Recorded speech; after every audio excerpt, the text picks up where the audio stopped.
कि महात्मा बुद्ध ने पिछों आवाज मारी, कहना धीए गल तां पूरी सुन के जा। मैनूं सरों उस बंदे दे घर तो चाहिदी है जिस बंदे दे घर दे विच कदे किसी दी डेथ ना हो। मैनूं उस घर दी सरों चाहिदी है जिस घर विच कोई मरिया ना होवे। हुण जदों ये गल सुनी बड़ा मन डोलिया कि ये औखा काम है। फिर भी एक धरवास लेके आस लेके तुर पई जी पिंड वाल। किसी का बुआ खड़कावे, मैनूं सरों चाहिदी है, मेरा पुत्त झूठा हो जाएगा। कहण भाई सरों तो थोड़ी जी छड्ड, असीं सरों दे तैनूं बोरियां भर के दे दांगे, किन्नी क सरों चाहिदी है। और जदों अगली गल पुछे कि तुहाडे घर तो कोई मरिया तां नहीं होया, वो कह देना कि साडी बेबी चढ़ाई करी गई है, साडा बापू चढ़ाई करिया, कोई आखे मेरा भरा चढ़ाई करिया, कोई आखे साडी भैण इस दुनिया नूं छड्ड के चले गई, कोई आखे साडा दादा, कोई आखे साडा बाबा, कोई आखे भरा, कोई भैण, कोई धी, कोई पोता। उस बीबी नूं एक भी घर ऐसा नहीं मिलिया जिस घर दे विचों मौत ने अपना फेरा ना पाया। और जिन्ने का आपां बैठे हैं जी, जो आपां पिछे थोड़ा जिहा झाती मार के देखांगे, साडे घरां दे विच भी कोई ना कोई गया। किसी का दादा गया, किसी का बाबा गया, किसी का पति गया, किसी की पत्नी गई, किसी की मां गई, किसी का प्यो गया। ये दुनिया की एक रीत है। मालिक जी ने आख्या कि जो उपजो सो बिन सिखाए खत्म हो जाना है। एक ना जिहड़ा बंदा जम्मिया जी एक ना एक दिन उन्हें मर जाना है।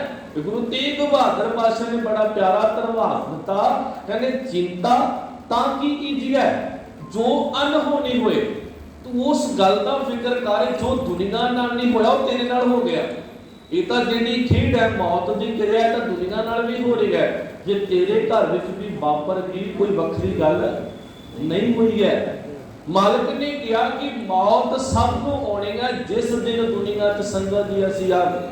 ये तो चलो असीं शब्द वरतते हैं ना असीं कि फलाना बंदा 70 साल का हो गया, फलाना बंदा 80 साल का हो गया, कोई 60 साल का हो गया, कोई 50 साल का हो गया। असल विच साडी जिंदगी एक साह दी है। जदों असीं एक साह अपना अंदर लिया ते दूजा साह बाहर आउणा कि नहीं आउणा, इस गल का कोई धरवास नहीं है। मालिक जी कहते जिदन पहला सवास मनुख ने लिता उदन ही इसकी मौत की क्रिया शुरू हो गई।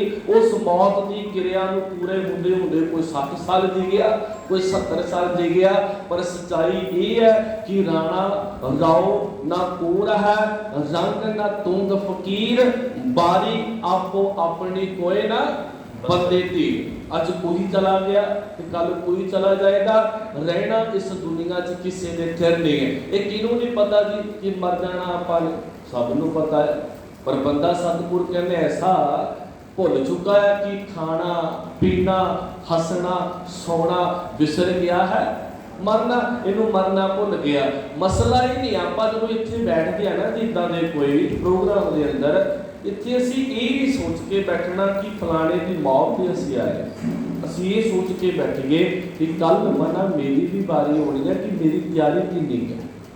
असीं ये सीखना इत्थे बैठ के कि मेरी भी कल आउणा समा ते मैं की तैयारी करी बैठा है कि मैं वो जो दिन नेड़े आ रहा है जो परमात्मा खेड रच रहा है कि मैं उस वाहिगुरू नूं चेते कर ले कि जो मेरे मालिक ने मनोरथ दिता कि भई प्राप्त मानव दी हुरिया गोबिंद मिलन की। यही तेरी बरीगा कि असीं उधर नूं अपना स्टैप शुरू कर दिता है कि यही तेरा अवसर, यही तेरी बार घट भीतर तू देख विचार कि मालिक ने समा सानूं दिता है जी। बार बार इस मनुखे जामे विच नहीं होना, पर मनुखी जामे विच आके मैं करिया की है। सब तो बड़ा सवाल ये खड़ा हो जाएगा जिंदगी तुसीं कितनी जी रहे हो ना जी। माफ करो ये मैटर नहीं कर रहे, मैं हर बार बोलता है। औरंगजेब की उम्र बहुत वड्डी है, बुढ़ा होके मरे है। सूबा है सरहद बुढ़ा होके मरे है। पर गुरु गोबिंद सिंह मालिक जी की उम्र 42 साल। देखो कितनी छोटी उम्र है। गुरु हरकृष्ण पातशाह की उम्र देखो कितने खड़े गए, तो साहिबजादियां की उम्र कितने खड़ी है। हुण जदों चेते करीदा है वड्डियां उमरां वालियां नूं अज कोई चेते नहीं करता। जे कोई चेते करता लोग लांटा पाउंदे उन्हां दे जीवनां ते कि औरंगजेब बड़ा भैड़ा सीगा। पर जदों साहिबजादियां नूं याद करीदा है साडा सिर झुक जांदा है। उम्र बेशक छोटी जी है पर उन्हां ने जिंदगी जी किद्दां है ये गल बहुत वड्डी मैटर करदी सी। ਅਸੀਂ ਦੁਨੀਆ ਦੇ ਵਿੱਚ ਜੀਣਾ ਕਿੱਦਾਂ? ਬਸ ਇਹ ਜਿੱਦਣ ਸਿੱਖ ਲਿਆ ਨਾ ਕਿ ਬੜਾ ਸੁੱਖ ਹੈ। ਮਾਲਕ ਜੀ ਕਹਿੰਦੇ ਰੋਂਦੇ ਨੂੰ ਹਸਾ ਲੈ। ਦੇਖੋ ਸਿੱਧੀਆਂ ਗੱਲਾਂ ਜੀ, ਮੈਂ ਜ਼ਿਆਦਾ ਜ਼ਬਾਨੀ ਗੱਲਾਂ ਨਹੀਂ, ਬਹੁਤ ਪੇਂਡੂ ਸਭ ਤਰੀਕੇ ਨਾਲ ਗੱਲ ਕਰਦਾ ਹੁੰਦਾ ਤਾਂ ਕਿ ਸਾਨੂੰ ਗੱਲ ਪੱਲੇ ਪਵੇ, ਆਪਾਂ ਸਮਝਣਾ ਕੀ ਹੈ। ਮਾਲਕ ਜੀ ਕਹਿੰਦੇ ਆਪਣੇ ਜੀਵਨ ਵਿੱਚ ਕਦੇ ਰੋਂਦੇ ਨੂੰ ਹਸਾਇਆ? ਆਪਣੇ ਅੰਦਰ ਝਾਤੀ ਪਾ ਲਓ। ਕਦੇ ਭੁੱਖੇ ਨੂੰ ਰੋਟੀ ਖਵਾਈ ਹੈ? ਕਿਸੇ ਦੁਖੀਏ ਦਾ ਦਰਦ ਵੰਡਾਇਆ? ਕਿਸੇ ਬੇਸਹਾਰੇ ਦੇ ਸਹਾਰਾ ਬਣੇ? ਬਸ ਆਹ ਜ਼ਿੰਦਗੀ ਸੀਗਾ, ਇੱਕ ਭਾਈਚਾਰਾ ਸੀਗਾ ਸਾਡਾ, ਇੱਕ ਦੂਜੇ ਲਈ ਖੜ ਜਾਣਾ। ਇਹਨੂੰ ਸਤਿਗੁਰ ਨੇ ਵੀ ਕਿਹਾ ਕਿ ਵਿੱਚ ਦੁਨੀਆ ਸੇਵ ਕਮਾਈਐ ਤਾਂ ਦਰਗਾਹ ਬੈਸਣ ਪਾਈਐ। ਜੇ ਰੱਬ ਦੇ ਘਰ ਦੇ ਵਿੱਚ ਕਬੂਲ ਹੋਣਾ ਨਾ ਤੇ ਦੁਨੀਆ ਦੀ ਸੇਵਾ ਕਰ, ਇੱਕ ਦੂਜੇ ਦੇ ਨਾਲ ਮੋਢੇ ਨਾਲ ਮੋਢਾ ਜੋੜ ਕੇ ਖੜ। ਪਰ ਮਾਲਕ ਨੇ ਕਹਿਣਾ ਕਿ ਅਵਰ ਕਾਜ ਤੇਰੇ ਕਿਤੇ ਨਾ ਕੰਮ। ਮਾਲਕ ਜੀ ਕਹਿੰਦੇ ਜਿਹੜੇ ਕੰਮ ਤੂੰ ਕਰਦਾ ਹੈ, ਹੁਣ ਸੋਚਿਓ ਸੰਗਤ ਜੀ, ਆਪੇ ਜਵਾਬ ਦਿਓ, ਨਫ਼ਰਤ ਕਰੇ ਬਿਨਾ ਸਰ ਸਕਦਾ ਸੀਗਾ? ਸਰ ਸਕਦਾ ਨਫ਼ਰਤ ਕਰੇ ਤੋਂ ਬਿਨਾ? ਪਰ ਮਾਫ ਕਰੋ, ਨਫ਼ਰਤ ਬੰਦੇ ਕਰਦੇ। ਚੋਰੀ ਕਰੇ ਬਿਨਾ ਵੀ ਸਰ ਸਕਦਾ ਹੈ, ਪਰ ਮਾਫ ਕਰੋ ਬੰਦੇ 2 ਨੰਬਰ ਦਾ ਕੰਮ ਕਰਦੇ। ਗਲਤ ਕੰਮ ਕਰੇ ਬਿਨਾ ਸਰ ਸਕਦਾ ਹੈ, ਪਰ ਲੋਕ ਕਰਦੇ ਆ। ਮਾਲਕ ਜੀ ਕਹਿੰਦੇ ਉਹ ਕੰਮ ਜਿਹੜੇ ਪੁੱਤਰ ਕਰੇ ਬਿਨਾ ਸਰਿਆ ਜਾ ਸਕਦਾ ਆ, ਪਰ ਤੂੰ ਉਹ ਕੰਮ ਵੀ ਕਰਿਆ। ਪਰ ਜਦੋਂ ਰੱਬ ਦੇ ਘਰ ਦੇ ਵਿੱਚ ਤੈਨੂੰ ਪੁੱਛਿਆ ਜਾਣਾ ਨਾ, ਉੱਥੇ ਜਾਤ ਜਨਮ ਨਹਿ ਪੁੱਛੀਏ, ਸੱਚ ਕਰ ਇਹੋ ਬਤਾਏ, ਸਾਦਾਤ ਸਾਪਤ ਹੈ ਜਿਹੇ ਕਰਮ ਕਮਾਏ। ਬਾਪੂ ਨੇ ਕਹਿਣਾ ਪੁੱਤਰ ਮੈਨੂੰ ਇਹ ਦੱਸ ਕਿ ਕੰਮ ਕਿੱਦਾਂ ਦੇ ਕਰਕੇ ਆ। ਤੁਸੀਂ ਕਹੋ ਜੀ ਮੇਰੀਆਂ 4 ਕੋਠੀਆਂ ਥੱਲੇ ਮੈਂ ਆਪਣੇ ਧੀ ਪੁੱਤ ਸੈੱਟ ਕਰਿਆ। ਬਾਪੂ ਕਹਿੰਦਾ ਇਹ ਗੱਲਾਂ ਨਾ ਕਰ ਮੇਰੇ ਨਾਲ, ਇਹ ਦੱਸ ਕਿ ਜਿਹੜੇ ਕੰਮ ਵਾਸਤੇ ਮੈਂ ਤੈਨੂੰ ਦੁਨੀਆ 'ਚ ਭੇਜਿਆ ਸੀਗਾ ਉਹ ਕੰਮ ਕਰਕੇ ਆਇਆ ਕਿ ਨਹੀਂ ਆਇਆ। ਪਹਿਲਾਂ ਤਾਂ ਆਪਾਂ ਦੇਖਣਾ ਕਿ ਸੰਸਾਰ ਵਿੱਚ ਅਸੀਂ ਆਏ ਆ, ਇਸ ਸੰਸਾਰ ਵਿੱਚ ਸਾਡਾ ਕਿਤੇ ਮਨੋਰਥ ਇਹ ਤਾਂ ਨਹੀਂ ਹੈ ਕਿ ਖਾ ਲਿਆ ਪੀ ਲਿਆ ਸੌ ਲਿਆ ਬੱਚੇ ਸੈੱਟ ਕਰ ਲਏ। ਨਹੀਂ, ਇੱਕ ਸਾਡਾ ਹੋਰ ਫਰਜ਼ ਸੀਗਾ ਜਿਹੜਾ ਰੱਬੀ ਗੁਣਾਂ ਨੂੰ ਆਪਣੇ ਜੀਵਨ 'ਚ ਧਾਰਨ ਕਰਕੇ ਇਸ ਸਮਾਜ ਨੂੰ ਇੱਕ ਚੰਗੀ ਸੇਧ, ਇਸ ਸਮਾਜ ਨੂੰ ਕੁਝ ਦੇ ਕੇ ਜਾਣਾ ਸੀਗਾ ਕਿ ਜਾਣ ਤੋਂ ਪਹਿਲਾਂ ਆਪਣੇ ਪਰਿਵਾਰ ਨੂੰ ਬਹੁਤ ਕੁਝ ਦੇ ਕੇ ਚੱਲੇ ਹੋ, ਪਰ ਸਮਾਜ ਨੂੰ ਕੀ ਦੇ ਕੇ ਚੱਲੇ ਹੋ। ਇਹ ਸੋਚ ਕੇ ਆਪਾਂ ਜ਼ਰੂਰ ਬੈਠਣਾ ਹੈ ਕਿ ਮੈਂ ਸਮਾਜ ਨੂੰ ਮੇਰੀ ਕੀ ਦੇਣੀ ਹੈ। ਜਦੋਂ ਹਰ ਬੰਦਾ ਇਹ ਸੋਚੇਗਾ ਨਾ ਮੈਂ ਸਮਾਜ ਨੂੰ ਕੁਝ ਚੰਗਾ ਦੇ ਕੇ ਜਾਣਾ ਹੈ, ਪਰ ਇੱਕ ਚੰਗਾ ਸਮਾਜ ਸਿਰਜਿਆ ਜਾਏਗਾ। ਪਰ ਬੰਦਾ ਆਪਣੇ ਆਪਣਿਆਂ ਵਾਸਤੇ ਜੀਂਦਾ ਰਿਹਾ। ਜੋ ਰੱਬੀ ਪੈਗਾਮ ਬੰਦੇ ਨੂੰ ਮਿਲਿਆ ਸੀਗਾ, ਬੰਦਾ ਉਧਰ ਕਦੇ ਤੁਰਿਆ ਨਹੀਂ।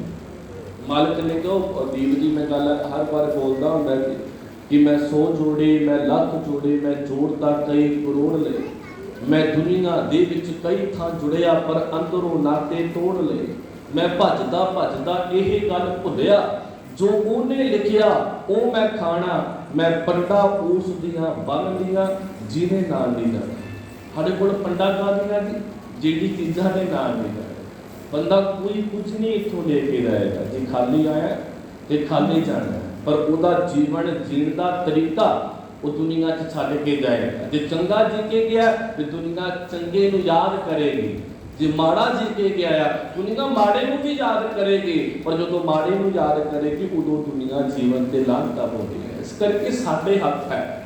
ਜਨਮ ਰੱਬ ਨੇ ਦਿੱਤਾ ਤੇ ਮੌਤ ਨੇ ਕਦੋਂ ਆ ਜਾਣਾ ਇਹ ਵੀ ਰੱਬ ਨੂੰ ਪਤਾ ਆ। ਪਰ ਥੋੜਾ ਜਿਹਾ ਜੀਵਨ ਮੌਤ ਤੇ ਜ਼ਿੰਦਗੀ ਦੇ ਵਿਚਕਾਰ ਵਾਲਾ ਸਾਡੇ ਹੱਥ ਹੈ। ਇਹ ਅਸੀਂ ਜੀਣਾ ਆ, ਅਸੀਂ ਆਪ ਦੇਖਣਾ ਕਿ ਮੈਂ ਆਪਣਾ ਜੀਵਨ ਜੀਣਾ ਕਿੱਦਾਂ ਹੈ। ਸੋ ਗੁਰੂ ਮਾਲਕ ਸਾਨੂੰ ਸਾਡੇ ਮਨੋਰਥ ਦੀ ਪਛਾਣ ਕਰਾਵੇ ਕਿ ਮਨ ਤੂੰ ਜੋਤ ਸਰੂਪ ਹੈ, ਆਪਣਾ ਮੂਲ ਪਛਾਣ। ਮਾਲਕ ਜੀ ਕਹਿੰਦੇ ਜਿੱਦਣ ਆਪਣੇ ਮੂਲ ਨੂੰ ਪਛਾਣ ਲਿਆ ਉਦੋਂ ਤੂੰ ਰੱਬ ਵਰਗਾ ਹੀ ਹੋਣ ਦੀ ਕੋਸ਼ਿਸ਼ ਕਰੇਗਾ, ਰੱਬ ਵੱਲ ਵਧੇਗਾ। 5 ਮਿੰਟ ਮੇਰੇ ਰਹਿ ਗਏ, ਮੈਂ ਥੋੜੀ ਜਿਹੀ ਗੱਲਾਂ ਹੋਰ ਕਰਨੀ ਹੈ। ਮੇਰਾ ਪਰਿਵਾਰ ਹੈ ਜੀ ਬਹੁਤ ਵਧੀਆ, ਇਹਨਾਂ ਨੇ ਬਹੁਤ ਸਹਿਜ ਪਾਠ ਅਸੀਂ ਕੀਤੇ ਆ ਜੀ, ਔਰ ਇਹਨਾਂ ਦੇ ਘਰ ਸਹਿਜ ਪਾਠ ਕਰਨ ਦਾ ਇੱਕ ਵੱਖਰਾ ਆਨੰਦ ਇਹ ਆਇਆ। ਇੱਕ ਤਾਂ ਸਾਡੀ ਪਿਆਰੀ ਬੱਚੀ ਹਰਸ਼ ਨੇ ਬਹੁਤ ਸਾਥ ਦਿੱਤਾ, ਵੀ ਜੀ ਮੈਂ ਵੀ ਕਰ ਲੈਣਾ, ਉਹਨੂੰ ਚੰਗਾ ਲੱਗਿਆ। ਦੂਜੀ ਗੱਲ ਇਹ ਸੀਗੀ ਕਿ ਜਦੋਂ ਮੈਂ ਸਵੇਰੇ ਅੰਮ੍ਰਿਤ ਵੇਲੇ ਜਾਣਾ ਇਹਨਾਂ ਦੇ ਘਰੇ ਤੇ ਇਹਨਾਂ ਨੇ ਪਹਿਲਾਂ ਮੇਰੇ ਤੋਂ ਬੈਠੇ ਹੋਣਾ, ਤਿਆਰ ਹੋ ਕੇ ਕਿ ਭਾਈ ਸਾਹਿਬ ਆ ਰਹੇ, ਅਸੀਂ ਪਾਠ ਸੁਣਨਾ ਹੈ। ਮੈਂ ਅਕਸਰ ਹਰ ਵਾਰ ਇਹ ਗੱਲ ਕਹਿੰਦਾ ਕਿ ਅੱਜ ਤੁਸੀਂ ਪ੍ਰੋਗਰਾਮ ਕਰਿਆ ਜਾਂ ਇੱਕ ਹਫ਼ਤੇ ਤੋਂ ਅਸੀਂ ਬਾਣੀ ਪੜ੍ਹ ਰਹੇ ਹਾਂ, ਹੁਣ ਕੀਰਤਨ ਹੋਇਆ, ਇਹ ਕਥਾ ਹੋਈ ਹੈ, ਇਹ ਲੰਗਰ ਹੋਇਆ, ਤੁਸੀਂ ਇਕੱਠੇ ਹੋਏ ਆ, ਇਹ ਸਿਰਫ ਸਾਡੇ ਮਾਈਂਡ ਵਿੱਚ ਸੈੱਟ ਇਹ ਹੋ ਗਿਆ ਕਿ ਸ਼ਾਇਦ ਅਸੀਂ ਬਾਪੂ ਜੀ ਨੇ ਕੀਤਾ ਹੈ। ਸਾਡਾ ਮਾਈਂਡ ਸੈਟ ਹੋ ਗਿਆ ਕਿ ਸ਼ਾयद ਇਹ ਬਾਪੂ ਜੀ ਵਾਸਤੇ ਹੈ। ਨਹੀਂ, ਇਹ ਬਾਪੂ ਜੀ ਵਾਸਤੇ ਨਹੀਂ ਸੀਗਾ, ਇਹ ਸਾਡੇ ਵਾਸਤੇ, ਇਹ ਸਾਡੇ वास्ते है। यह कबीर सुनो रे संतो, खेत ही करो नबेरा, अब की बार बख्श बंदे को बहुत न भव जल फेरा। ਉਹਦੇ ਸਾਡੀ ਗੱਲ ਕੀਤੀ ਗਈ ਹੈ ਕਿ ਸਾਨੂੰ ਬਖਸ਼ੋ ਮਾਲਕ ਜੀ। ਉਹਨੇ ਪਾਠ ਅਸੀਂ ਕੀਤਾ ਹੈ ਇੱਕ ਹਫ਼ਤਾ, ਉਹ ਅਸੀਂ ਸੁਣਿਆ, ਅਸੀਂ ਪੜ੍ਹਿਆ। ਉਹਦਾ ਪੜ੍ਹੇਗਾ, ਜਿਹਨੇ ਪੜ੍ਹਿਆ ਉਹਦੇ ਪਰ ਅਸਰ ਹੋਣਾ ਹੈ, ਤੇ ਜਿਹਨੇ ਸੁਣਿਆ ਉਹਦੇ ਉੱਪਰ ਅਸਰ ਹੋਣਾ। ਧਿਆਨ ਦਿਓ ਜੀ ਥੋੜੀ ਜਿਹੀ ਗੱਲਾਂ ਵੱਲ। ਜਿਹਨੇ ਪਾਠ ਕਰਿਆ ਜੀ ਸੋਝੀ ਨਾਲ, ਉਹਦੇ ਪਰ ਅਸਰ ਹੋਣਾ ਹੈ, ਤੇ ਜਿਹਨੇ ਪਾਠ ਸੁਣਿਆ ਅਸਰ ਉਹਦੇ ਪਰ ਹੋਣਾ ਆ। ਮਾਫ ਕਰਿਓ, ਗੱਲ ਨੂੰ ਬਰਦਾਸ਼ਤ ਕਰੋ। ਜਿਹੜਾ ਬੰਦਾ ਇਸ ਦੁਨੀਆ ਚੋਂ ਚਲੇ ਕੇ ਆਇਆ ਉਹਦੇ ਪਰ ਕੋਈ ਅਸਰ ਨਹੀਂ ਹੋਣਾ। ਉਹ ਬੰਦਾ ਆਪਣੇ ਕਰਮ ਆਪ ਭੋਗ ਕੇ ਗਿਆ। ਜਿੱਦਾਂ ਵੀ ਉਸ ਬੰਦੇ ਨੇ ਕਰਮ ਕਰੇ ਹੋਣਗੇ, ਉਸ ਕਰਮਾਂ ਦੇ ਹਿਸਾਬ ਦੇ ਨਾਲ ਕਰਮੀ ਆਪੋ ਆਪਣੀ ਕੇ ਨੇੜੇ ਕੇ ਦੂਰ ਮਾਲਕ ਦੇ ਘਰ ਚ ਕੁਝ ਸਿਫਾਰਿਸ਼ ਥੋੜੀ ਚੱਲਣੀ ਹੈ ਕਿ ਮੈਂ ਇੱਥੇ ਸਿਫਾਰਿਸ਼ ਕਰਾਂ ਜੀ ਕਿ ਭਾਈ ਇਹ ਮਨੁੱਖ ਨੂੰ ਤੁਸੀਂ ਆਪਣੇ ਚਰਨਾਂ ਪਾਸ ਰੱਖਿਓ ਜਾਂ ਨਾ ਰੱਖਿਓ, ਮੇਰੀ ਨਹੀਂ ਉੱਥੇ ਚੱਲਣੀ। ਉੱਥੇ ਚੱਲਣੀ ਤੁਹਾਡੇ ਕਰਮਾਂ ਦੀ। ਗੱਲ ਸਮਝਿਓ ਜੀ, ਫਿਰ ਸੁਣਿਓ। ਪਾਠ ਕੀਤਾ ਜੀ, ਇੱਕ ਕੀਰਤਨ ਹੋਇਆ, ਇਹ ਸਾਡੇ ਵਾਸਤੇ। ਇਹ ਕਥਾ ਹੋ ਰਹੀ ਹੈ, ਇਹ ਸਾਰੀ ਆਪਣੇ ਵਾਸਤੇ। ਹੁਣ ਅਗਲੀ ਗੱਲ ਸੁਣਿਓ ਧਿਆਨ। ਕਿ ਸਾਡੇ ਘਰਾਂ ਦੇ ਵਿੱਚ ਗੱਲਾਂ ਆ ਗਈਆਂ, ਅਸੀਂ ਨਿਕਲ ਨਹੀਂ ਪਾ ਰਹੇ ਜੀ। ਮੈਂ ਹਰ ਵਾਰ ਬੋਲਦਾ ਗੁਰੂ ਦੀ ਹਜ਼ੂਰੀ ਵਿੱਚ ਬੈਠ ਕੇ ਕਿ ਸੰਗਤ ਜੀ ਇਹਨਾਂ ਗੱਲਾਂ ਚੋਂ ਨਿਕਲੋ, ਡਰੋ ਨਾ ਜੀ। ਸਾਡੇ ਨਾ ਮਨ 'ਚ ਬਸ ਡਰ ਬੈਠ ਗਿਆ। ਕਈ ਵਾਰ ਪ੍ਰਾਣੀ ਦੀ ਚੜ੍ਹਾਈ ਮੰਨ ਲਓ ਰਾਤ ਨੂੰ ਹੋ ਜਵੇ ਨਾ, ਅਸੀਂ ਪਹਿਲਾ ਕੰਮ ਪਤਾ ਕੀ ਕਰਦੇ ਹਾਂ ਕਿ ਜਿਸ ਮੰਜੇ ਦੇ ਉੱਤੇ ਬਾਪੂ ਜਾਂ ਬੇਬੇ ਦਾ ਸਰੀਰ ਉਹਨੇ ਛੱਡਿਆ, ਅਸੀਂ ਪਹਿਲਾ ਕੰਮ ਇਹ ਕਰਨ ਲੱਗ ਜਾਂਦੇ ਹਾਂ ਕਿ ਬਾਪੂ ਨੂੰ ਮੰਜੇ ਤੋਂ ਹੇਠਾਂ ਉਤਾਰ। ਪਹਿਲਾ ਕੰਮ ਅਸੀਂ ਇਹ ਕਰਦੇ ਹਾਂ ਕਿਉਂਕਿ ਫਿਰ ਅਸੀਂ ਮੰਜਾ ਖਾਲੀ ਕਰਕੇ ਬਾਪੂ ਨੂੰ ਜ਼ਮੀਨ ਤੇ ਪਾ ਦਿੰਦੇ ਹਾਂ। ਸਭ ਤੋਂ ਪਹਿਲਾਂ ਸਾਡੇ ਘਰਾਂ 'ਚ ਇਹ ਕੰਮ, ਇਸ ਗੱਲ ਦੀ ਖਫੜਾ ਦਫੜੀ ਸ਼ੁਰੂ ਹੋ ਜਾਂਦੀ। ਪਰ ਰਹਿਤ ਮਰਿਆਦਾ ਪੜ੍ਹਿਓ ਤੇ ਆਪ ਵੀ ਥੋੜਾ ਜਿਹਾ ਸੋਚਿਓ। ਜਿਸ ਮੰਜੇ ਤੇ ਬਾਪੂ ਨੇ 70 ਸਾਲ ਕੱਟੇ ਹੋਣ, ਉੱਥੇ ਰੋਜ਼ ਪੈਂਦਾ ਰਿਹਾ ਹੈ। ਜੇ ਇੱਕ ਰਾਤ ਉਸੇ ਮੰਜੇ ਤੇ ਬਾਪੂ ਹੋਰ ਪੈ ਜਾਏਗਾ ਤੇ ਮੰਜੇ ਦਾ ਕੀ ਕੱਟ ਜਾਏਗਾ? ਜਵਾਬ ਦਿਓ ਜੀ ਇਸ ਗੱਲ। ਨਹੀਂ ਕਰੇਗਾ ਕੁਛ, ਪਰ ਸਾਡਾ ਮਾਈਂਡ ਸੈਟ ਇੱਥੇ ਹੋ ਗਿਆ ਕਿ ਸ਼ਾਇਦ ਉੱਪਰ ਬਾਪੂ ਨੂੰ ਰੱਖਾਂਗੇ ਤੇ ਪਤਾ ਨਹੀਂ ਕੀ ਹੋ ਜਾਏਗਾ। ਡਰ ਸਾਡੇ ਅੰਦਰ ਡਰ ਪਾ ਦਿੱਤਾ ਜੀ। ਮਾਫ ਕਰੋ, ਮੈਂ ਕਿਸੇ ਧਰਮ ਨੂੰ ਟਾਰਗੇਟ ਨਹੀਂ ਕਰ ਰਿਹਾ, ਪਰ ਸੱਚਾਈ ਇਹ ਹੈ, ਸੱਚਾਈ ਨੂੰ ਬਰਦਾਸ਼ਤ ਕਰੋ। ਜਿਹੜਾ ਬੰਦਾ ਧਾਰਮਿਕ ਹੈ, ਚਾਹੇ ਉਹ ਕਾਜੀ ਹੈ, ਚਾਹੇ ਉਹ ਬਾਹਮਣ ਹੈ, ਚਾਹੇ ਮੇਰੇ ਵਰਗਾ ਗ੍ਰੰਥੀ ਹੈ, ਜੋ ਉਹ ਆਪਣੇ ਧਰਮ ਦੀਆਂ ਸੱਚੀਆਂ ਗੱਲਾਂ ਆਪਣੇ ਧਰਮ ਦੇ ਲੋਕਾਂ ਤੱਕ ਨਹੀਂ ਪਹੁੰਚਾਉਂਦਾ, ਮਾਫ ਕਰੋ, ਆਪਣੇ ਧਰਮ ਦਾ ਸਭ ਤੋਂ ਵੱਡਾ ਗੁਨਾਹਗਾਰ ਹੈ। ਤੇ ਦੂਜੀ ਗੱਲ, ਉਹ ਬੰਦੇ ਨੂੰ ਤੁਸੀਂ ਕਹਿ ਸਕਦੇ ਹੋ ਪਖੰਡੀ ਹੈ, ਚਾਹੇ ਉਹ ਕਾਜੀ ਹੈ, ਚਾਹੇ ਉਹ ਪੰਡਤ ਹੈ, ਚਾਹੇ ਮੇਰੇ ਵਰਗਾ ਬੰਦਾ ਜੇ ਸੱਚ ਨਹੀਂ ਦੱਸ ਰਿਹਾ।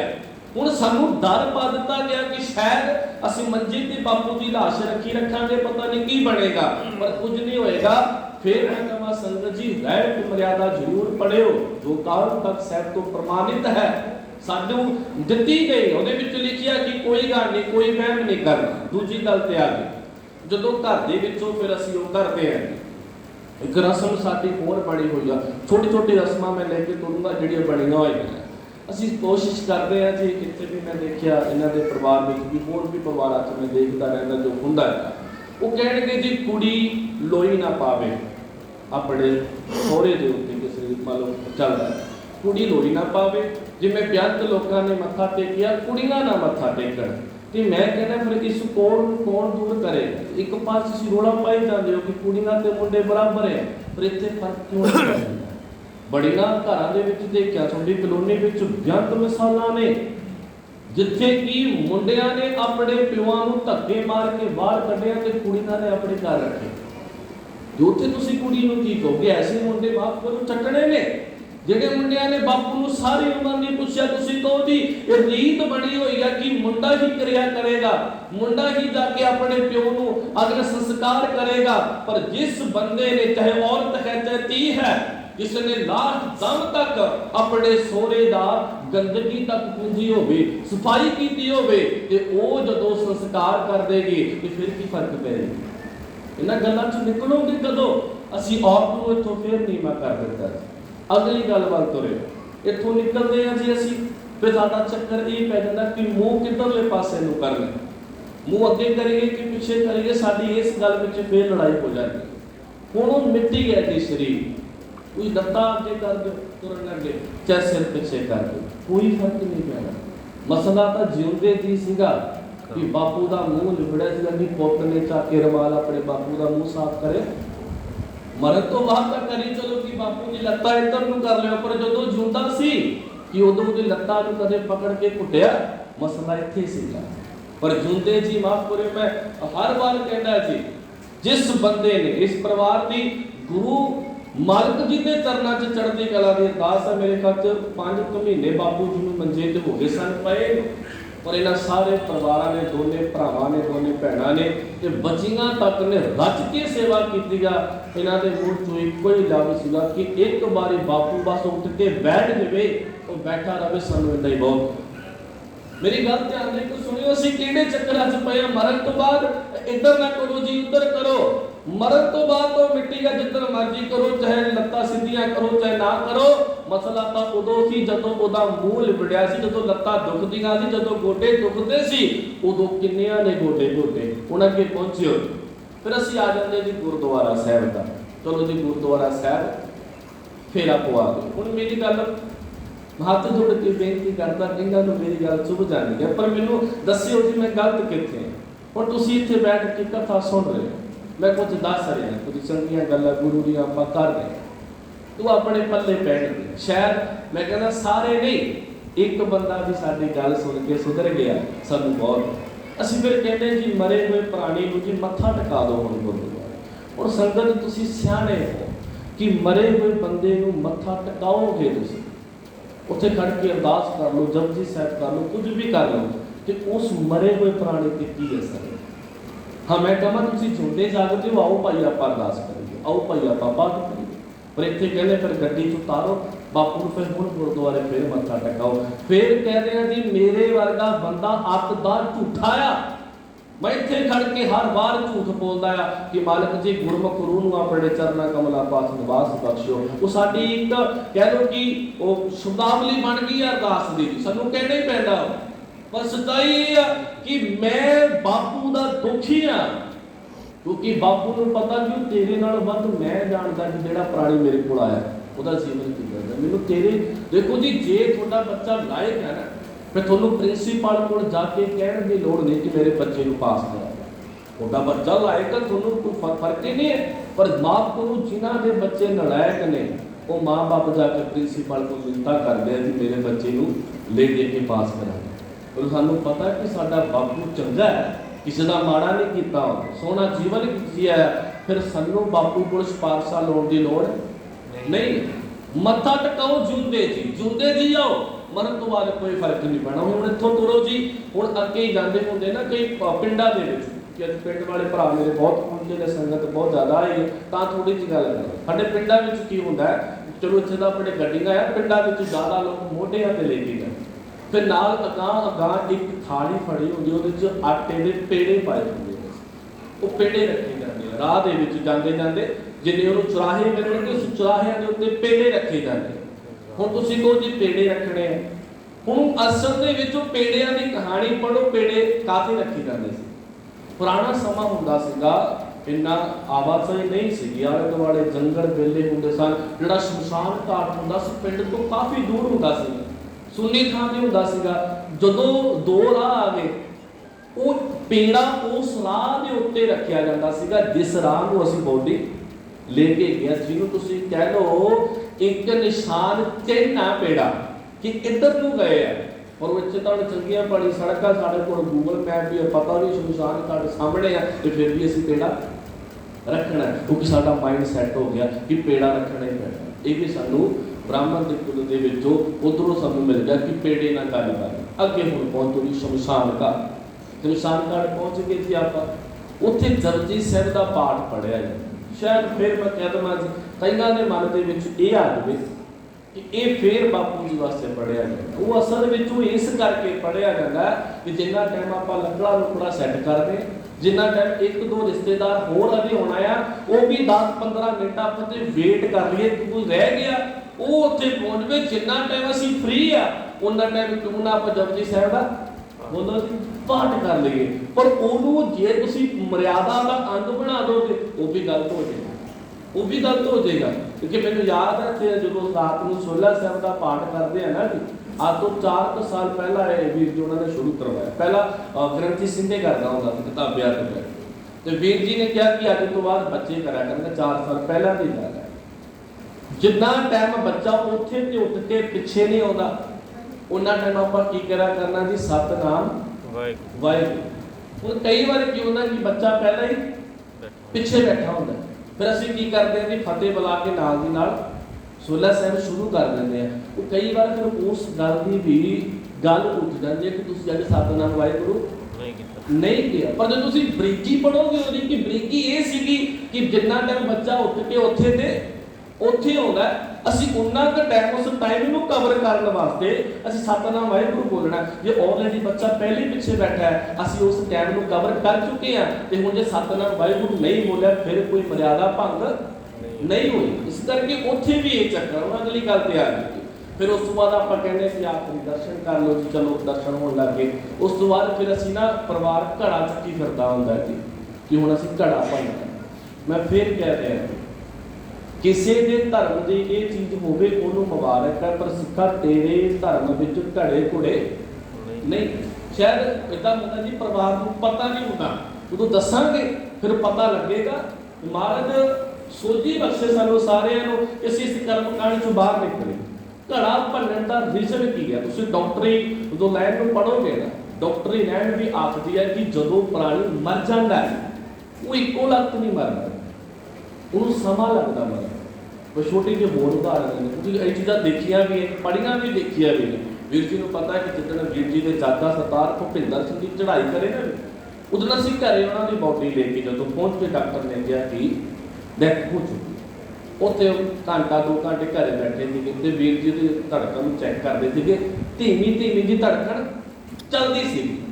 वो की है कि साडा जिहड़ा बॉडी का आपां कह लईए सारे पार्ट ने, उदों बंदा मरदा इक्को लत नहीं बंद हुंदा, हौली हौली उहदी अखां दी रोशनी जाती, हौली हौली उहदे कन्नां दे सुणन दी शक्ति जाती है, हौली हौली साडी हार्ट बीट घट हुंदी हुंदी हुंदी घट हुंदी है। तां 2-3 घंटे का प्रोसीजर तो बाद बंदा पूरा डैड हो जाता। छोटी जी होर उदाहरण है, वो देखते ना आप प्रैस जी लाउंदे है, वो प्रैस जी लाउण दा रीजन ये हुंदा कि जे किते इस बंदे दा साह अड़िया होया, इनू पंपिंग करके असी शायद वो साह वाला फेर सिस्टम चल पवे ते बंदा फेर उठ जावे। उदों ये प्रैसां नहीं सीगियां, उदों घड़े नूं भर के पानी देना, जो तुसीं भर के थल्ले खिंच के मारदे हो ना, उहदा शोर बहुत हुंदा है, उहदी आवाज़ बहुत हुंदी है, ते भल्लिया भी बंदे दे सिर कोल जांदा है।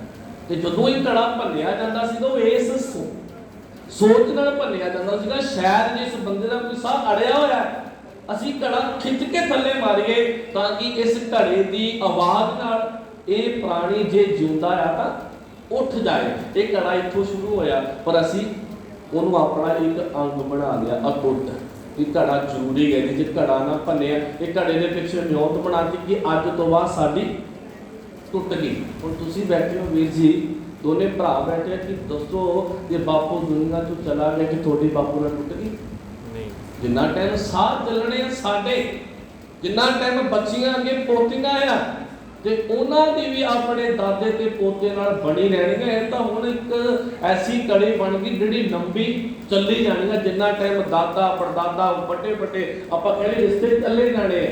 जिहड़ा बंदा दुनिया च आ गया अपने परिवार नाल कुछ समा रह गया, उहदी नहीं टुटदी, पर असीं कहंदे घड़ा फोड़ता जी साडी टुट गई।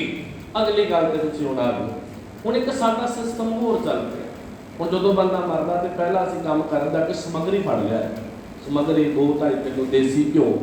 हुण ये भी साडी उस रस्म अपना अंतिम क्रिया का एक रस्म का पाठ का बनता जा रहा। असल दे विच वो समगरी ते प्लस घ्यो वो शरीर नूं जल्दी अग लाउण वास्ते आ कि अग जल्दी फड़ लवे शरीर। असल विच होर कुछ भी नहीं है, पर इहदे विच भी असीं मनौता बढ़ाई जांदे कि शायद बापू नूं असीं घी ना लाया ते शायद बापू की आत्मा पवित्र नहीं होनी।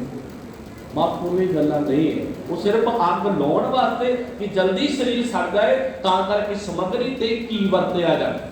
उस तो बाद जो सारा हो गया जी, अरदास बेनती कर ली आपां ने, निबड़ गया जी। अरदास तो बाद कई पिंडां दे विच ना ਉਹ ਸਿਰ ਤੇ ਸੋਟੀ ਵੀ ਮਾਰਦੀ ਹੈ। ਪਾਲ ਪਾਪਾ ਕਹਿੰਦੇ ਜਦੋਂ ਗਰੁੜ ਪੁਰਾਣ ਤੁਸੀਂ ਪੜ੍ਹੋਗੇ ਨਾ ਜੀ, ਉਹਦੇ ਵਿੱਚ ਗੱਲਾਂ ਲਿਖੀਆਂ ਹੋਈਆਂ, ਉਹ ਸੋਟੀ ਮਾਰ ਕੇ ਦੇਖਦਾ ਸਿਰ ਤੇ ਵੀ ਸ਼ਾਇਦ ਬੰਦਾ ਉੱਠ ਜਾਏ। ਜੋ ਰਾਤ ਨੂੰ ਬੰਦਾ ਚੜ੍ਹਾਈ ਕਰਦੇ ਉਹਦੇ ਨਾਲ ਕਾਨਾ ਰੱਖਦੇ ਸੀਗੇ, ਸਾਡੇ ਪਿੰਡਾਂ ਦੇ ਵਿੱਚ ਕਾਨਾ ਰੱਖਦੇ ਆ ਰਾਤ ਨੂੰ ਜਦੋਂ ਬੰਦਾ ਮਰ ਗਿਆ। ਉਹ ਪੁੱਛਿਆ ਜਦੋਂ ਅਸੀਂ ਬੇਬੇ ਬਾਪੂ ਛੋਟੇ ਹੁੰਦਿਆਂ ਨੇ ਕਿਉਂ ਰੱਖਿਆ, ਕਹਿੰਦੇ ਲਾਸ਼ ਮਰਨ ਤੋਂ ਬਾਅਦ ਲੰਬੀ ਹੋ ਜਾਂਦੀ ਹੈ। ਪਰ ਜਦੋਂ ਹੁਣ ਇਹ ਚੀਜ਼ਾਂ ਨੂੰ ਪੜ੍ਹਿਆ, ਅਸਲ ਵਿੱਚ ਉਹ ਮੁਸਲਮਾਨ ਭਰਾ ਰੱਖਦੇ ਆ, ਕਿਉਂਕਿ ਮੁਸਲਮਾਨ ਭਰਾ ਨੇ ਕਬਰ ਪੱਟਣੀ ਹੁੰਦੀ ਹੈ ਤੇ ਕਬਰ ਕਿੰਨੀ ਕੁ ਪੁੱਟੇਗਾ। ਹੁਣ ਜੇ ਬੰਦਾ ਮਰੀ ਹੋਈ ਲਾਸ਼ ਇੰਚੀ ਟੇਪ ਨਾਲ ਲੱਭੂਗਾ ਉਹ ਚੰਗਾ ਨਹੀਂ ਲੱਗੇਗਾ। ਤੇ ਘਰ ਦੇ ਸਿਆਣੇ ਹੁੰਦੇ ਸੀਗੇ, ਉਹ ਨਾਲ ਮੁੱਢੀ ਇੱਕ ਛੱਟੀ ਸੋਟੀ ਰੱਖ ਦਿੰਦੇ ਸੀਗੇ ਕਿ ਇੰਨਾ ਕੁ ਲੰਬਾ ਬੰਦਾ ਭਾਈ ਤੁਸੀਂ ਇੰਨੀ ਜਾ ਕੇ ਕਬਰ ਪੁੱਟ ਦੋ। ਇੱਥੋਂ ਚੱਲਿਆ ਸੰਸਕਾਰ ਹੋ ਗਿਆ। ਸੰਸਕਾਰ ਤੋਂ ਬਾਅਦ ਅਰਦਾਸ ਬੇਨਤੀ ਕਰਕੇ ਅਸੀਂ ਘਰੇ ਆ ਕੇ ਅਲਾਣੀਆਂ ਸਾਹਿਬ ਦਾ ਪਾਠ ਕਰ ਲਿਆ। ਅਲਾਣੀਆਂ ਵੈਸੇ ਸਾਡੇ ਵਾਸਤੇ ਚਲੋ ਇਹ ਵੀ ਇੱਕ ਅੰਗ ਬਣ ਗਿਆ ਕਿ ਮਰਨ ਤੋਂ ਬਾਅਦ ਅਲਾਣੀਆਂ ਪੜ੍ਹਨੀਆਂ ਹੀ ਪੜ੍ਹਨੀਆਂ। ਫਿਰ ਦੂਜੇ ਦਿਨ ਜਾਂ ਤੀਜੇ ਦਿਨ ਅਸੀਂ ਜਾਂਦੇ ਹਾਂ ਜੀ ਅੰਗੀਠੇ ਦੀ ਸੇਵਾ ਕਰਨ। ਹੁਣ ਇੱਥੇ ਫੇਰ ਪ੍ਰੋਬਲਮ ਖੜੀ ਹੋ ਗਈ ਹੈ। ਤੁਸੀਂ ਵੀ ਜਾਂਦੇ ਹੋ, ਮੈਂ ਵੀ ਜਾਂਦਾ, ਅਸੀਂ ਦੇਖਦੇ ਜਾਂਦੇ ਪਹਿਲਾਂ ਅਸੀਂ ਬੰਦੇ ਪਤਾ ਕੀ ਕਹਿੰਦੇ ਕਿ ਬਾਪੂ ਦੀ ਆਤਮਾ ਦਿਖਾਏ। ਉਹ ਫਿਰ ਇੱਕ ਛੋਟੀ ਜਿਹੀ ਹੱਡੀ ਚੱਕ ਕੇ ਉਹ ਦਿਖਾ ਦਿੰਦਾ, ਜਿਹੜਾ ਉੱਥੇ ਸਫਾਈ ਕਰਦਾ ਹੁੰਦਾ, ਉਹ ਛੋਟੀ ਜਿਹੀ ਹੱਡੀ ਚੱਕ ਕੇ ਕਹਿੰਦਾ ਆਹ ਬਾਪੂ ਦੀ ਆਤਮਾ। ਤੇ ਜੇ ਉਹ ਬਾਹਲੀ ਚਿੱਟੀ ਹੋਵੇ ਅਸੀਂ ਕਹਿੰਦੇ ਬੜੀ ਪਵਿੱਤਰ ਹੈ, ਜੇ ਪੀਲੀ ਜਿਹੀ ਹੋਵੇ ਥੋੜਾ ਜਿਹਾ ਫਿਰ ਘੱਟ ਪਵਿੱਤਰ ਹੈ ਜੀ। ਮਾਫ ਕਰੋ, ਹੱਡੀਆਂ ਦੇ ਨਾਲ ਆਤਮਾ ਦੀ ਪਵਿੱਤਰਤਾ ਦਾ ਕੋਈ ਲੈਣ ਦੇਣ ਨਹੀਂ। ਫਿਰ ਗੱਲ ਸਮਝਿਓ, ਜਿਹੜੇ ਸਾਡੇ ਧਰਮ ਦੇ ਮੁਤਾਬਿਕ ਕੀ ਗੱਲ ਹੈ ਜੀ, ਅਸੀਂ ਅੰਗੀਠਾ ਸਮੇਟਣਾ ਹੈ। ਨੋਟ ਕਰੋ ਜੀ ਗੱਲ, ਅੰਗੀਠਾ ਸਮੇਟਣਾ, ਹੱਡੀਆਂ ਵੱਖਰੀਆਂ ਨਹੀਂ ਕਰਨੀਆਂ। ਹੁਣ ਸਾਨੂੰ ਕਹਿ ਦਿੱਤਾ ਜਾਂਦਾ ਕਿ 2 ਕਿਲੋ ਦੁੱਧ ਲਿਆਓ ਜੀ, ਫਿਰ ਲੱਸੀ ਦਾ ਛਿੱਟਾ ਮਾਰਿਓ। ਅਸਲ ਲੱਸੀ ਨੂੰ ਤਾਂ ਵਰਤਿਆ ਜਾਂਦਾ ਸੀਗਾ, ਲੱਸੀ ਦੀ ਤਸੀਰ ਠੰਡੀ ਹੁੰਦੀ ਹੈ, ਉਹ ਸਿਵੇ ਨੂੰ ਠੰਡੇ ਕਰਨ ਵਾਸਤੇ ਲੱਸੀ ਵਰਤੀ ਜਾਂਦੀ ਸੀਗੀ। ਪਰ ਲੱਸੀ ਵੀ ਸਾਡਾ ਉਸੇ ਚੀਜ਼ ਦਾ ਅਬੁੱਤ ਅੰਗ ਬਣ ਕੇ ਰਹਿ ਗਿਆ ਕਿ ਲੱਸੀ ਦੇ ਨਾਲ ਤੁਸੀਂ ਪਾਣੀ ਪਾ ਲਓਗੇ ਫਿਰ ਵੀ ਠੰਡਾ ਹੀ ਹੋਣਾ ਉਹਨੇ, ਜ਼ਰੂਰੀ ਨਹੀਂ ਕਿ ਦੁੱਧ। ਪਰ ਹੁਣ ਉਹ ਕਹਿੰਦੇ ਭੇਡ ਚਾਲ ਜਿਹਨੂੰ ਆਪਾਂ ਕਹਿੰਦੇ ਕਿ ਫਲਾਣਾ ਵੀ ਲੈ ਗਿਆ ਸੀਗਾ, ਫਲਾਣਾ ਵੀ ਤੁਸੀਂ ਵੀ ਲੈ ਕੇ ਚੱਲੋ, ਉਹ ਫਿਰ ਆਤਮਾ ਕੱਢਦੇ ਆ। ਫਿਰ ਅਸੀਂ ਹੱਡੀਆਂ ਧੋ ਕੇ ਉਹ ਵੱਖਰੀਆਂ ਕਰ ਦਿੰਦੇ ਆ ਤੇ ਉਹ ਵੱਖਰੀਆਂ ਕਰਕੇ ਹੁਣ ਅਗਲਾ ਸਟੈਪ ਕੀ ਹੈ ਹੋ ਗਿਆ ਜੀ। ਫਿਰ ਮੈਂ ਕਹਿੰਦਾ ਅੰਗੀਠਾ ਸਮੇਟਣਾ, ਇਹ ਸਾਡਾ ਧਰਮ ਕਹਿੰਦਾ ਆ ਜੇ ਅੰਗੀਠੇ ਨੂੰ ਫੋਲਣਾ ਆ, ਇਹ ਸਾਡੇ ਧਰਮ ਵਿੱਚ ਨਹੀਂ ਹੈ। ਹੱਡੀਆਂ ਨੂੰ ਵੱਖ ਕਰਨਾ ਸਵਾਹ ਦੇ ਵਿੱਚੋਂ ਇਹ ਸਾਡਾ ਸਿੱਖ ਧਰਮ ਨਹੀਂ ਕਹਿੰਦਾ ਜੀ। ਫਿਰ ਨੋਟ ਕਰ ਲਿਓ, ਇਹਨਾਂ ਗੱਲਾਂ ਨੂੰ ਅਸੀਂ ਹੀ ਸ਼ੁਰੂ ਕਰਨਾ ਹੈ। ਉਸ ਤੋਂ ਬਾਅਦ ਜਦੋਂ ਹੋ ਗਿਆ ਜੀ, ਫਿਰ ਕਈ ਲੋਕ ਕਹਿੰਦੇ ਚਲੋ ਆਪਾਂ ਕੀਰਤਪੁਰ ਸਾਹਿਬ ਜਾਣਾ, ਤੇ ਕਈ ਲੋਕ ਕਹਿੰਦੇ ਆਪਾਂ ਨੇੜੇ ਆ ਕਟਾਣੀ ਸਾਹਿਬ ਜਾਣਾ। ਫਿਰ ਮੈਂ ਕਹਿੰਦਾ ਜਿੱਥੇ ਤੁਹਾਡਾ ਜੀਅ ਕਰਦਾ ਤੁਸੀਂ ਜਾ ਰਹੇ ਹੋ, ਪਰ ਮਾਈਂਡ 'ਚ ਇਹ ਨਾ ਲੈ ਕੇ ਜਾਓ ਕਿ ਸ਼ਾਇਦ ਕੀਰਤਪੁਰ ਹੱਡੀਆਂ ਨਾ ਪਾਈਆਂ ਤੇ ਪਤਾ ਨਹੀਂ ਕੀ ਹੋ ਜਾਏ।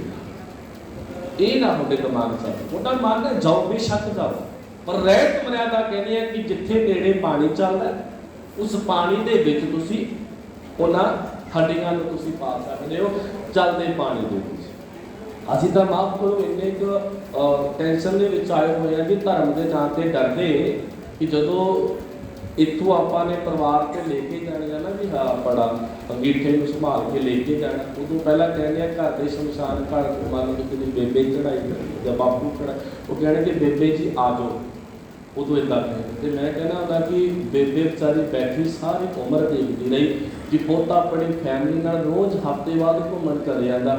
ਉਦੋਂ ਤਾਂ ਇਹਨੇ ਮੈਨੂੰ ਕਿਹਾ ਨਹੀਂ ਕਿ ਬੇਬੇ ਆ ਜਾਓ, ਆਪਾਂ ਨੂੰ ਵੀ ਘੁਮਾ ਲਿਆਉਣਾ। ਹਫ਼ਤੇ 'ਚ ਟਾਈਮ ਕੱਢੋ ਨਾ ਮਾਂ ਬਾਪ, ਉਦੋਂ ਅਸੀਂ ਕਹਿੰਦੇ ਆ ਜੀ। ਫਿਰ ਅਗਲੀ ਗੱਲ, ਸੀਟ ਗੱਡੀ 'ਚ ਵੱਖਰੀ ਰੱਖਦੇ ਆ ਕਿ ਇੱਥੇ ਹੁਣ ਬਾਪੂ ਨੇ ਬਹਿਣਾ, ਬੇਬੇ ਨੇ ਬਹਿਣਾ। ਸਾਰੀ ਉਮਰ ਆਪਣੀ ਗੱਡੀ ਦੀ ਪਹਿਲੀ ਸੀਟ ਤੇ ਬੇਬੇ ਬਾਪੂ ਨੂੰ ਬਿਠਾਇਆ ਹੋਵੇ, ਪਰ ਜਦੋਂ ਅੰਗੀਠੇ ਵਿੱਚ ਬਾਪੂ ਉਸ ਥੈਲੇ ਦੇ ਵਿੱਚ ਉਹਦੀ ਹੱਡੀਆਂ ਪਈਆਂ, ਉਦੋਂ ਅਸੀਂ ਪਹਿਲੀ ਸੀਟ ਤੇ ਬਾਪੂ ਨੂੰ ਬਿਠਾ ਲਈਏ। ਮੈਂ ਇੱਥੇ ਇੱਕ ਪਰਿਵਾਰ ਦੀ ਗੱਲ ਨਹੀਂ ਕਰਦਾ, ਮੈਂ ਉਹਨਾਂ ਪਰਿਵਾਰਾਂ ਦੀ ਗੱਲ ਕਰਦਾ ਜਿਹੜੇ ਜਿਉਂਦੇ ਜੀ ਮਾਂ ਬਾਪ ਨੂੰ ਪੁੱਛਦੇ ਨਹੀਂ, ਪਰ ਮਰਨ ਤੋਂ ਬਾਅਦ ਏਦਾਂ ਖਲਾਰਾ ਪਾ ਕੇ ਰੱਖ ਦਿੰਦੇ ਨੇ। ਉਹ ਕਹਿੰਦੇ ਬਾਹਰੋਂ ਬੰਦਾ ਆਇਆ ਜੀ, ਕੋਈ ਸੁਣਿਓ ਧਿਆਨ ਨਾਲ, ਬਾਹਰੋਂ ਹੁਣ ਇੰਨਾ ਅਸੀਂ ਡਰ ਚੁੱਕੇ ਹਾਂ, ਬਾਹਰ ਫੋਰਨ ਕੰਟਰੀ 'ਚ ਬੰਦਾ ਮਾਰੇ, ਉਹ ਵੀ ਇੱਥੇ ਕੀਰਤਪੁਰ ਸਾਹਿਬ ਹੁੰਦੇ ਆ। ਉੱਥੋਂ ਤਾਂ ਜੀ ਉਹ ਬੈਗ 'ਚ ਪਾ ਕੇ ਲਿਆਇਆ ਬਾਪੂ ਦਾ, ਜਿਹਦੇ ਵਿੱਚੋਂ ਸੀਗੇ ਭਾਂਡੇ ਦੇ ਵਿੱਚ, ਤੇ ਇੱਥੇ ਜਦੋਂ ਦਿੱਲੀ ਉਤਰਿਆ ਤੇ ਇੱਥੋਂ ਉਹਨੇ ਬੱਸ ਦੇ ਵਿੱਚ ਟਿਕਟ ਲੈ ਲਈ ਕਿ ਮੇਰੇ ਪਾਪਾ ਜੀ ਨਾਲ ਬੈਠੇ ਆ ਜੀ। ਤੇ ਫਿਰ ਉਹ ਕੰਡਕਟਰ ਚੰਗਾ ਤਾਂ ਕਹਿੰਦਾ ਪਿੱਛੋਂ ਕਿੱਦਾਂ ਲੈ ਕੇ ਆਇਆ, ਕਹਿੰਦਾ ਬੈਗ 'ਚ ਪਾ ਲਈ, ਕਹਿੰਦਾ ਉੱਥੇ 1.5 ਲੱਖ ਦੀ ਟਿਕਟ ਪੈਣੀ ਸੀ। जे बापू जी कली सीट लेंदा उत्थे 1.5 लाख की पैनी सी, हुण पता कि 2000 ते बापू ने खुश हो जाना है। इस करके ये चीज़ां नूं छड्डिए, जिथे नेड़े हो सके उत्थे असीं आउणा दा पानी दे विच हड्डियां नूं जल प्रवाह कर सकते हैं। वो कीरतपुर साहिब जाना ठीक है, पर तुसीं टाणी कला जाना वो भी ठीक है। जे दोनों जगह नहीं मिलता, नेड़े साडे कोई नहर असीं उत्थे भी जाके ये काम कर सकते हैं। उस तो बाद आओ सहज पाठ अखंड पाठ साहिब जो मर्जी कराओ, पर जरूरी ये है कि कराउणा सानूं सहज पाठ की चाहिए। ये साडे कमी आ गई है जी। मरकत के समय एक हफ्ते पहला घरां दे विच साडे बजुर्ग रामकली सद की कथा करदे हुंदे, पर अज कौन करदा? कोई भी नहीं करदा। ब्याह तो पहला घरां दे विच सहज पाठ आरंभ करके नावां की कथा हुंदी, पर अज नहीं करदा। असीं तां ओह काम हो गया जी, असीं ना हुण तिन्नां दिनां तेरा तिन्नां विच क्यों असीं कहने हुण जिवें वीरवार बापू माफ करो चढ़ाई करिया, अगला कहना शुक्रवार अखंड पाठ रखाओ ते ऐतवार तक नबेड़ दो। ते ब्याह धरिया ते ब्याह तो कहना कि खंड पाठ छड्डो, सुखमनी साहिब दा खाओ नबेड़ दो। जो असीं हुण अज जिद्दण दे असीं नबेड़न दे चक्कर च फसे होए ना जी, असीं भी निबड़े पे। तुसीं अपने अपने हाल देखो, अपने हाल की होए क्योंकि असीं नबेड़न दे चक्कर च पए। इस करके जिन्ना तुसीं परिवार अज पहुंचे आया, सो जरूर अपने पिंडां तक इन्हां गल्लां नूं पहुंचाओ कि ये कर्मकांड असीं बंद करिए। इन्हां कर्मकांडां दा कोई लेण देण नहीं है। बहुत सेवा इन्हां बच्चियां ने कीती है, परिवार ने कीती है। इन्हां दी सेवा परमात्मा थाए पावे। ते मैं फिर कहने आ जी, हुण कोई इन्हां नूं पखंड करन दी लोड़ नहीं है, दस्सण दी लोड़ नहीं है। सारे महल्ले नूं पता, सारी दुनिया नूं पता कि सेवा होई है। इस करके ऐसी माँ बाप की सेवा करो ते मुड़ के सानू कोई पखंड करन दी लोड़ ना।